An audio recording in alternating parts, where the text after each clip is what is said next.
Hello and Hey guys. welcome back to our channel. Someone is still wearing his Peru gear. Yeah, I keep putting new additions on, so I've got the same shirt. But guys, I also forgot that I picked up this hat. I haven't worn it for a couple months. I'm like, I do have a Peru hat. Yeah. So today we wanted to sit down and talk about 10 reasons we love Peru and why we keep revisiting. So Sam's outfit is kind of appropriate, I feel. I'm the cultural ambassador. For Peru. So let's dive right in. Point number one, we want to mention the geographic diversity of Peru. And you've got like these three distinct layers. You have your coast, you have the mountains, and then you have the jungle. And we've had the opportunity to visit all three, which is pretty cool. So an example of the three. So if you want to go visit the jungle, we recommend going to Iquitos, where you can arrange an Amazon cruise. Yes. An example of the desert would be Ica and Huacachina. Yes. And there's some really cool things you can do, like sand dune buggying. Yeah, and sandboarding. It's like sandboarding snowboarding on sand. And then, of course, when it comes to the mountains and the Andes, you've got Machu Picchu, the most famous of all. And in terms of lakes, you've got Lake Titicaca, which is one of the coolest lakes we've ever visited anywhere. Number two, the variety of the food. And I feel like most of the videos we've made about Peru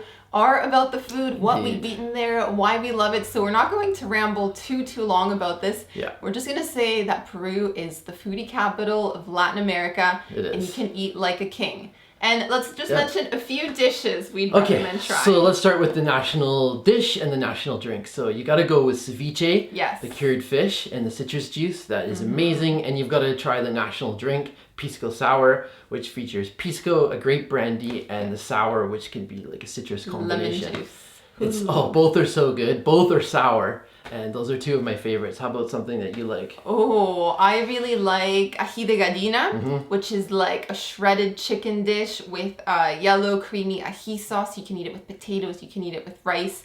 And I also love a dish from the jungle called tacacho y cecina, where you get like mashed green plantains with a salted, dehydrated pork meat, and it's just really good.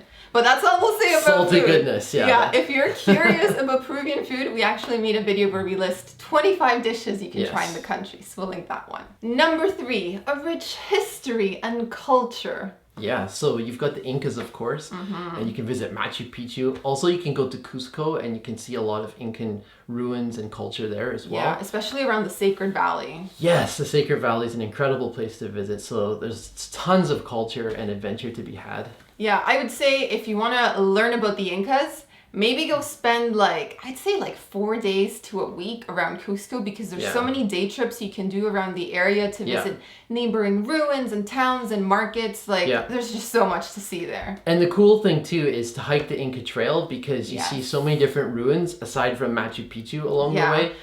I would say even far more impressive. And there are no crowds along the way. That's one thing that surprised us. We got to see all these ruins, but there was no one there. So, very different from Machu Picchu. Number four, friendly people. Peruvians are very friendly people, I have to say. I have to say we've probably had our most friendly guide of all time with Roxner, who was with Action Trek Peru? Action Peru Treks when we walked the Inca Trail. Sorry. Yeah, he took us and my parents. Yeah. And he's just one of the nicest guides, so friendly, so knowledgeable, so warm, so welcoming. And we found that a lot of locals are like that. We've always felt very welcome in Peru. Yes, and I find that people are very helpful. If you're looking a little lost or disoriented, people will offer to help you and stop and chat. So I feel like Peruvians are very warm and open in that regard. Yeah. And also I should mention just our YouTube community and all our Peruvian subscribers. You guys are so engaged and always commenting. You guys are the best. Seriously, Peru was one of our first breaks on our YouTube channel 3 years ago. It's the first time we kind of got some traction with what we did. And every time we've gone back, you guys have been so supportive. And this series has been even exceeded our expectations for support. So. And we really appreciate all the comments with suggestions you guys leave. You should do this, you should eat here, go there. Yeah, some of you guys leave such detailed suggestions of where to go to eat, also what to eat at that particular place. And that's so awesome, because it's not just for us, it's for anyone who reads those comments. Yes. So we really appreciate it. So we use your comments to plan our trips. We do. Another reason we love Peru, the markets and the shopping opportunities. My gosh. Especially me. Especially you. So there's some incredible souvenirs you can pick up. Yeah. So basically anything made from alpaca wool is just beautiful. You can get sweaters, ponchos, and there's such cool, unique souvenirs that you can pick up in in Peru, one of the coolest things is the chess sets. You have one of those. Oh yeah. Okay, yeah. So it's like a game of chess, but it's the Incas versus the Spaniards. Yeah. So yeah, that's a cool souvenir. The chess pieces are so unique. You've also got really colorful wallets and bags and purses. There's some really cool shirts.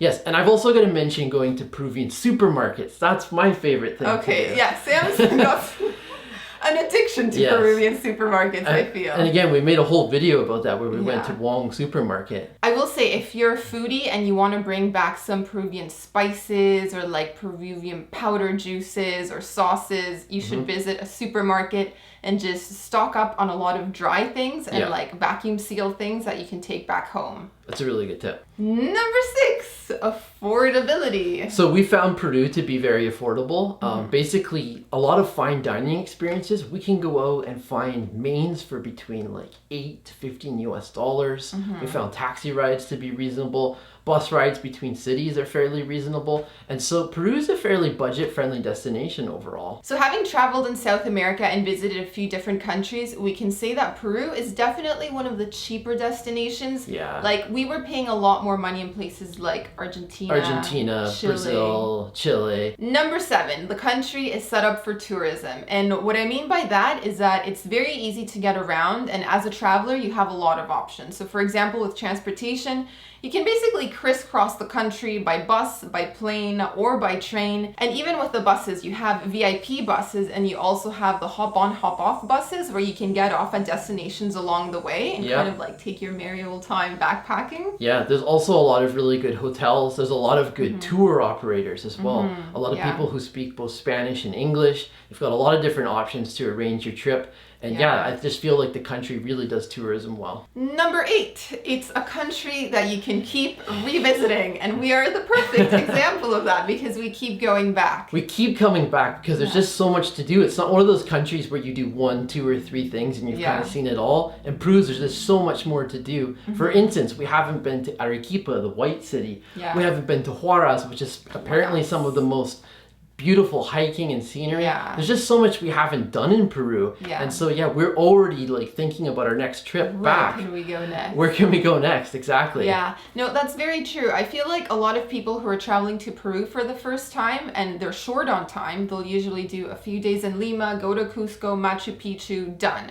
But there's so much more to the country than that. And even like, I feel like we've spent maybe a month on our longest trip and we traveled around, but we still only covered like a fraction of what there's to see and do there. So I feel like follow-up trips are totally possible in Peru. Yeah, and there's just different regions you can explore. You can focus on particular regions, and there's a lot to do in each of those places. Number 9, climate and weather. We think the weather is great in Peru. I mean, we're Canadian. Yes, I will say, we are coming from Canada where we have some extremes, especially in winter.